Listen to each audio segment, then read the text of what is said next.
Mentality had about 60K followers, I thought, okay, I'll just create a nice little clothing brand, just simple designs. People are gonna buy it immediately. I was wrong. It failed pretty bad. Starting off with our clothing brand, we sold, a few $1,000s each drop. But really, what I think helped catapult our brand was when the Lane 7 vintage blanks hit. We went from, a few thousand to tens of 20,000 plus units of clothing, thanks to the blanks. Now we have entrepreneurs, MMA guys, one of the biggest MMA fighters in the world, NFL players, you name it.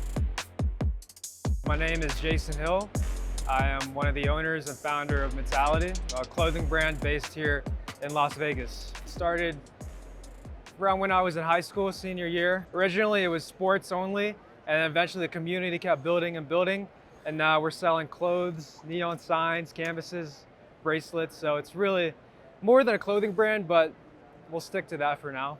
Tell me about your beginning story.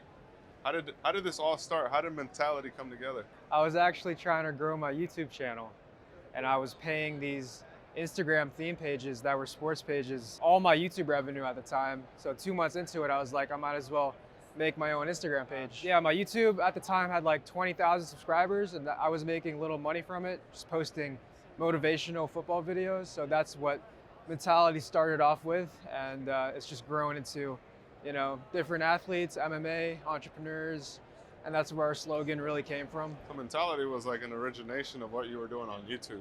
I didn't get on Instagram until when I made Mentality in 2017 or 2018. So I was a little late. So then you just started building it and building like motivational messages and themes around Instagram. Yeah, I was inspired by another page which was posting like luxury, like James Bond, cars type stuff with quotes. And I basically just mixed sports into it. And like back then, Instagram was very like, obviously not as many people. So you either had a luxury page or you had a business page or a sports page. You didn't have anything really mixed into two. So I just mixed motivation and sports, and I guess people like that. And it just started growing even more. That's really cool. And then tell me about your first product drop. How did the first product drop work? So it was print on demand. It was just so a lot bunch of of these hoodies. machines here, you were like, you're looking at, that's what they Yeah. were using. Yeah, just kept reinvesting. From Printful, eventually we ordered our first batch of bulk, which wasn't clothing, it was bracelets.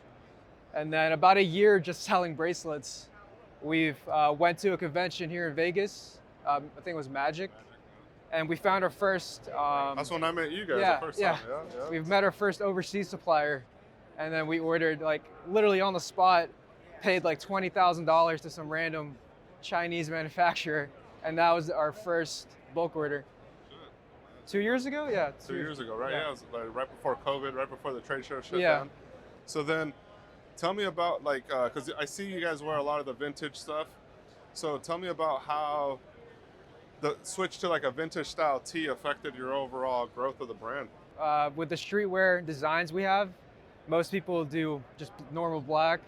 But our best-selling design started becoming our these statues, ancient Greek, ancient Rome ideas of statues, and that became our best seller. And they just looked really good on these vintage blanks. Just kind of outlines the gray on the. I wish I was wearing it. Yeah, no, I've seen it. Yeah. We're gonna show it right here. Yeah, so we just started making these ancient Greek-inspired designs, and they really popped on the vintage shirts. So you switched from print on demand to your first wholesale blank. Which blank was that? I know we ran through probably 2 or 3 different blanks until we finally found these blanks from Lane 7.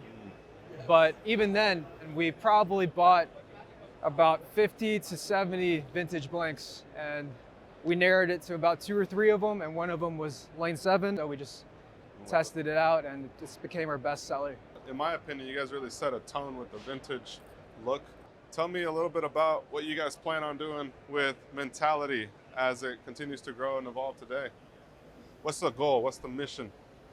I mean, of course, if you start a athletic-based brand, you'd want to be the next Nike or Under Armour.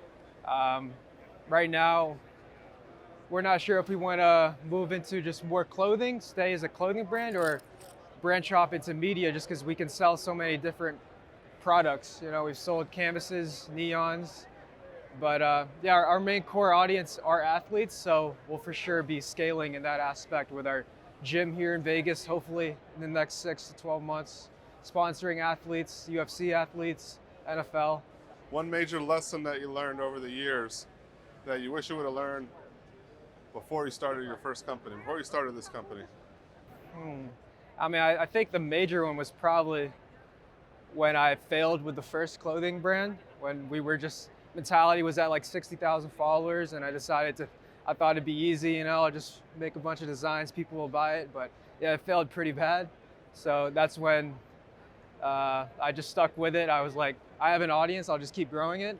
I stayed in college while I was growing the page, and then again, relaunched it at 100K, had some success, and it just kept snowballing basically. Yeah, got it. So you focused on the community, you brought them a good product, found the right blank suppliers with the right design, sold product.